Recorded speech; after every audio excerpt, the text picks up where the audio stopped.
నమస్తే, welcome to it's TV. నేను సిరాజ్. ఆంధ్రప్రదేశ్ ప్రభుత్వం అత్యంత కీలకమైనటువంటి నిర్ణయం తీసుకుంది. ఒక బ్రేకింగ్ న్యూస్ అని చెప్పుకోవాలి. సో ఎమ్మెల్సీ నాగబాబుకు ఆంధ్రప్రదేశ్ పర్యావరణ అటవీ గ్రీన్ నిర్వాహక కమిటీ చైర్మన్ గా నియమించింది ప్రభుత్వం. నాగబాబు జనసేన పార్టీలోకి రావడం, జనసేన పార్టీలో కీ రోల్ పోషిస్తున్నటువంటి దశ దగ్గర నుంచి ఆయన ప్రభుత్వంలో చేరబోతున్నారు, కేబినెట్ లో చేరబోతున్నారు. కేబినెట్ నుంచి పుష్కలంగా ముఖ్యమంత్రి దగ్గర నుంచి హామీ వచ్చింది. ఇలాంటి రకరకాల వాదనలన్నీ పక్కన పెట్టేసి ఇప్పుడు కేవలం కేబినెట్ ర్యాంకులో ఒక నామినేటెడ్ పదవి టైప్ లో ఆయన కట్టబెడుతూ పులి స్టాప్ పెట్టేసిందా? అంటే నాగబాబు కేబినెట్ లోకి తీసుకోలేకపోతున్నారా? పవన్ కళ్యాణ్ తాజాగా పర్యావరణ అటవీ శాఖ గ్రీన్ నిర్వాహక కమిటీ చైర్మన్ గా నియామకం పైన ఆయన పాత్ర ఎంతవరకు ఉంది?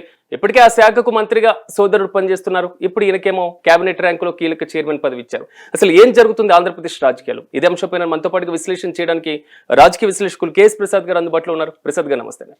ప్రసాద్ గారు, నాగబాబు గారికి కేబినెట్ ర్యాంకులో కీలకమైనటువంటి అటవీ పర్యావరణానికి సంబంధించిన ఒక నిర్వాహక కమిటీ చైర్మన్ గా ఇచ్చారు. ఏం సార్ ఈ తాజా అనూహ్యమైనటువంటి నియామకం పైన ఎలా చూస్తారు మీరు? క్యాబినెట్ ఇవ్వట్లేదు కాబట్టి ఇంచుమించు సరిసాటి క్యాబినెట్ ర్యాంక్ ఇచ్చి సరిపోబెట్టుకోమన్నారు. అర్థమైపోతాయి సార్, పువ్వు పుట్టగానే పరిమళిస్తుందని ఒక సామెత ఉంటుంది. మనోడు సంగతి మొదటి ఇచ్చిన రోజే అర్థమైపోయింది. సో చేత చంద్రబాబు నాయుడు గారు ఇలాంటి వ్యక్తి ఇలాంటి టైం వేస్ట్ కార్యక్రమాలు ఇన్వాల్వ్ అవ్వడు. ఆ పర్యావరణానికి ఈయన బదులు అలా బొలిశెట్టి గారు ఉండుంటే కాస్త నయం, అట్లా కనీసం కన్సర్న్ అయినా ఉండేది. ప్రభుత్వాన్ని ఎక్కడికక్కడ వేలెత్తి చూపిస్తూ ఉండేవాడు ఈ పర్యావరణకు సంబంధించిన అంశాల్లో. గ్రీన్ ట్రిబ్యునల్తో కొంచెం సార్లు పెనాల్టీలు కూడా పే చేయించిన ఉదంతాలు ఉన్నాయి గత అనుభవాల్లో. ఈయనకి అసలు ఏంటి తెలీదు, ఏదో కొంచెం గట్టిగా తిరుగుదామన్నా ఆరోగ్యం సహకరించదు, ఆ కాళ్ళు అవి గట్టిగా పనిచేయవు ఆయనకి. సో ఈ పర్యావరణం అంటే ఆల్రెడీ సింహాచలం అక్కడ దగ్గర వేపాడ కొండలు ఇవన్నీ ఎరగొడేసారు, చెక్కేస్తాను అట్లని. వాటి మీద ఫస్ట్ కన్సర్న్స్ ఏమి ఇస్తాడో చెప్పమని ఫస్ట్ ప్రెస్ మీట్ పెడతారు కదా, పదవి అలంకరణ అయిపోగానే. దాని మీద ఆయన ఏ కన్సర్న్ ఇస్తాడో చెప్తే దాన్ని బట్టి మనం ఈయన వాళ్ళ అన్నయ్య గారికి తోడవుతాడో లేకపోతే వాళ్ళ అన్నయ్య గారు ఈ ప్రభుత్వం సృష్టిస్తున్న పర్యాటక విధ్వంసానికి తోడు నీడగా ఉంటాడో చెప్పమనాలి. అంటే ఆయన భారీ మార్పులు ఏమైనా తీసుకురాబోతున్నారంటారు? ఇద్దరు ఒకే శాఖకు పర్మనెంట్ అయ్యారు. ఒకరు మంత్రిగా వ్యవహరిస్తున్నారు, రెండు తాజాగా నియామకం సంబంధించినటువంటి విషయం. అంటే ఆ శాఖలో ఏదైనా కీలకమైనటువంటి సంస్కరణ దిశగా అడుగులు పడబోతున్నాయా? ఏం సంస్కరణలు సార్? ఆ రోజు రుచికొండకు గోలెట్టినట్టు దాంట్లో ఇవాళ 1/10 కూడా ఎవరు గోల పెట్టట్లేదు.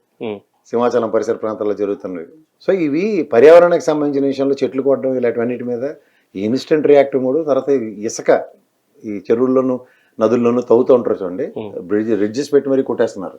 వీటి మీద పార్టీకి అసలు ఒరిజినల్గా వాళ్ళ సిద్ధాంతం ప్రకారం అయితే వీటిని నిలువరిస్తూ ఉండేవారు. వీటి మీద కంటిన్యూస్గా ఫైట్ చేశారు బొలిశెట్టి గారు లాంటి వాళ్ళు. అందులో ఇతను కమిట్మెంట్ ఏంటో చూద్దాం. పోనీ ఆ ప్లేస్ లేడు కదా, ఈయన వంతుగా ఏమైనా వాయిస్ ఇవ్వడం చూసారా? ఎంతసేపు పదవులు పందాలు పెట్టుకోవడం, అట్లా నేనున్నాను, మా అన్నయ్య ఉన్నాడు, మా తమ్ముడు ఉన్నాడు చూసుకోవడమే తప్ప పార్టీకి సంబంధించింది ఏం లేదు. ఈ మధ్యన ఆ పార్టీలో చాలా మంది బయటికి వెళ్ళిపోతున్నారు, వాళ్ళకి సముచిత స్థానాలు లేవని. ఎవరైనా ఉన్న వాళ్ళకి మంచి స్థానం ఇస్తారో ఆ ఇంట్లో వాళ్ళకే మొత్తం పదవులు ఇచ్చుకుంటూ కూర్చుంటే దాని కుటుంబ పాలన. అంటే ఇప్పుడు ఆయనకి కేబినెట్ లో తీసుకోకపోవడానికి రీజన్ మీరేమనుకుంటారు? ఎందుకంటే ముఖ్యమంత్రి దగ్గర నుంచి హామీ 21 మంది గెలిచిన దగ్గర 3 క్యాబినెట్లు ఉన్నారు. వాళ్ళు ఇంకా వాడిని ఎత్తుకెళ్ళిపోతారు. వాళ్ళు 134 గెలిచిన వాళ్ళు ఏమని ఊరుకుంటారు? 3 క్యాబినెట్లు ఇచ్చారు, ఇంకా అంతగానే ఇస్తారు సార్. 21 స్థానాలు గెలిచిన వాడికి 3 క్యాబినెట్లు ఆశ్చర్యంగా లేదు మీకు? కేంద్ర క్యాబినెట్లు ఎన్ని ఇచ్చారండి? వీళ్ళ వల్ల గవర్నమెంట్ నిలబడింది, తెలుగుదేశం వలన, కూటమి జనసేన వలన. ఎన్ని ఇచ్చారు మన ఆంధ్రప్రదేశ్కి చెప్పండి? పేమసాని గారు, శ్రీనివాస వర్మ గారు, ఇంకెవరండి? తెలుగుదేశం ఇద్దరే ఉన్నారు. ఇద్దరే. మరి ఆ ప్రాతిపదిక మీద వీళ్ళకైనా వాళ్ళు. అంటే పిఠాపురం పంచాయతీ నాగబాబును కేబినెట్ దాకా తీసుకెళ్లకుండా అడ్డు తగిలింది అనుకోవాలా? ఉంటుందా? పిఠాపురం పంచాయతీలో సీటు సిరిగిపోయింది నాగబాబుకి. ఆ స్టేజ్ మీద పేలిన అసందర్భ పేలాపలు మా వాళ్ళు తెలుగుదేశం గెలిచిన దాంతోనే అదే లాస్ట్ వర్కింగ్ డే పాలిటిక్స్లో. కానీ కొంచెం కన్సిడరేషన్తో ముందుకు నెట్టుకుని వస్తారు. ఇది all roads leads to Rome అన్నట్టు. ఇది అతి దగ్గరలో దీనికి కొన్ని పరిణామాలు ఉన్నాయి సార్. బీజేపీ ఆయన రోడ్ మ్యాప్ అంటాడు, మళ్ళీ మీరు జాగ్రత్తగా గమనిస్తే పవన్ కళ్యాణ్ ఒక పక్కన రోడ్ మ్యాప్ ఎవరు ఇవ్వాలి? నా ముఖ్యమంత్రి గారు ఒక రోడ్ మ్యాప్ ఇస్తే నేను పని చేస్తానంటాడు. కానీ ముఖ్యమంత్రి గారు రోడ్ మ్యాప్ కాదు, is waiting for something else. అదే బీజేపీ రోడ్ మ్యాప్, అదే షిండే రోల్. అంతకనే ఇంకేం లేదు. ఇదే కొత్త రాకెట్ సైన్స్ ఏం కనబట్టలేదు నాకు. అంటే తాజా ఈ పదవికి ఎంపికలో పవన్ కళ్యాణ్ గారి రోల్ ఉందంటారు, లేదా ముఖ్యమంత్రి గారి పాత్రే ఏకమనుకోవాలి? పాసిఫికేషన్ అనేది కనబడుతుంది నాకు. ఓకే. ఆయన ఉదాహరణకి పవన్ కళ్యాణ్ గారు నాకు నాగబాబు గారికి ఈ పదవి అని అడిగితే చాలా దరిద్రంగా ఉంటుంది. పార్టీ పెట్టుకుంది మీ కుటుంబం పరిరక్షించుకోవడానికి, మీ నాయకులను పార్టీని సంరక్షించుకోవడానికి అని అడుగుతున్నాడు ఒకడు. సో ఇంతగా ఆయన సాటిస్ఫై అయ్యి ఉంటారు అనుకుంటారు సార్? సాటిస్ఫై కాకపోతే పక్కకి పోవాలి, అంతకని ఇంకేముంది? ఏంటి సాటిస్ఫాక్షన్? ఏంటి? క్యాబినెట్ హోదా అవుతారు, ఇద్దరు గవర్నమెంట్లు ఇస్తారు, పట్టుతారు అవడమే అంతే. వాళ్ళ కాన్వాయిలు ఈ దర్పం మీదే ఉంది వాళ్ళకి. అంతకుమించి ప్రజల పట్ల చిత్తశుద్ధి, ప్రజాస్వామ్యంలో ప్రజలకు సేవ చేద్దాం అంటే ఎలివేషన్లు. 104 జ్వరం ఉంది చూసారో, జెండా ఎగరేయడానికి వచ్చాడు, ఎవడికొద్దు రేపు. ఇవే అట్లకి వాళ్ళకి ఇస్తున్న ప్రాధాన్యత. అంతకు మించి ఇంకేం లేదు. ఓకే సార్, నాకు ఒక్క డౌట్ ఏంటంటే జనసేనకు తన పార్టీ నుంచి ఎవరు మంత్రివర్గంలో ఉండాలి అని నిర్ణయం తీసుకునేటువంటి స్వేచ్ఛ ఉంటుంది, కానీ తెలుగుదేశం పార్టీ పాత్ర మనకి ఏమైనా ఉంటుంది అనుకోవచ్చా? ఉంటుందండి. మీకు 3 శాఖలు ఇద్దాం అనుకుంటున్నాం. ఇవి మా దగ్గర ఉన్న శాఖలు. శాఖలు కదా, మంత్రుల ఎంపికకి సంబంధించి జనసేన నుంచి. అదే చెప్తున్నాను. 3-4 ఇస్తున్నాం అంటే ఆ పార్టీ డిస్కషన్ తీసుకుంటాడు అధ్యక్షుడు కాబట్టి. ఓకే, అలా అక్కడెక్కడ యూరోపియన్ కంట్రీలకు వెళ్ళి ఇంగ్లీష్ అర్థం కాక నాదెల్ల మనోరు యూ ఎక్స్ప్లెయిన్ అని అనడం కాదు కదా.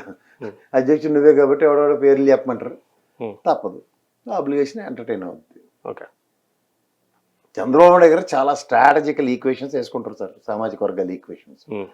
అందులో కందులు దుర్గేష్ గారు, నెక్స్ట్ పవన్ కళ్యాణ్, నెక్స్ట్ నాదెల్ల మనోహర్ ఉన్నారు. So Nadendla Manohar is an odd man, Chowdary community, వీళ్ళిద్దరు కాపు సామాజిక వర్గమే కదా. అట్లా బ్యాలెన్స్ చేస్తారు ఆయన. ఓకే, నెక్స్ట్ కొనతాల పేరు తెర మీదకి వస్తుంది. వచ్చినప్పుడు చూద్దాంలేండి, చాలా వస్తాయి ముందు. ఫీలర్లు చాలా వస్తాయి. ఓకే, ఫీలర్ లోపల పెస్తారు మా వరలరామయ్య పేరు కూడా వస్తుంటుంది తెలుగుదేశం. అలా ముందు ఫీలర్ కొట్టారంటే ప్రజా అభిప్రాయ సేకరణ అనేది ఉంటుంది. ఆయన కొంతల రామకృష్ణ గారికి ఇచ్చారంటే కందులు దుర్గేసుకొని నాదెల్ల మనోహర్కు పదవి పోవడం గ్యారెంటీ. ఓకే, నాదెల్ల గారి అంతవరకు అంటే మనోహర్ గారిని పక్కన పెట్టేంత పరిస్థితి ఉంటుంది అంటారా? తీసిమారు కన్నట్టు పెద్దలు పుట్టారు. ఎవరో ఉండదు, క్యాబినెట్ మొత్తం రీషఫుల్ 18 మందిని సభ్యులు చేస్తే ఎవడుంటాడు, ఎవడు రోజు ఎవడు మంత్రి ఎవడో తెలుసు. రీప్లేస్మెంట్ అనేది జరుగుతుంది. ఓకే, పేరు నాని ఇప్పుడు మొత్తం ఆయనే గొంతు చించుకొని మాడుతున్నాడు. ఆయన పదవి చ్యుతి చేయలేదు, నెక్స్ట్ తీసారు లేదా? Right sir, thank you. మొత్తం మీద ఆంధ్రప్రదేశ్లో మాత్రం నాగబాబుకు క్యాబినెట్లోకి రాబోతున్నారు, మంత్రి పదవి ఖాయమంటూ ముఖ్యమంత్రి ప్రకటన చేసిన తర్వాత కూడా జరిగినటువంటి పరిణామాలన్నీ కూడా మీకు తెలుసు. ఇంతకీ తాజాగా ఆయన ఆంధ్రప్రదేశ్ పర్యావరణ అటవీ శాఖ గ్రీన్ నిర్వాహక కమిటీ చైర్మన్గా నియమించారు. ఇంతకు నాగబాబుకు తాజాగా క్యాబినెట్ ర్యాంక్ అయితే సాధ్యమైంది. తర్వాత ఆయన ఏ విధంగా ముందుకు వెళ్ళబోతున్నారో మనం కూడా వేచి చూద్దాం. మరిన్ని అప్డేట్స్ కోసం చూస్తూనే ఉండండి ఇట్స్ యూటీవీ.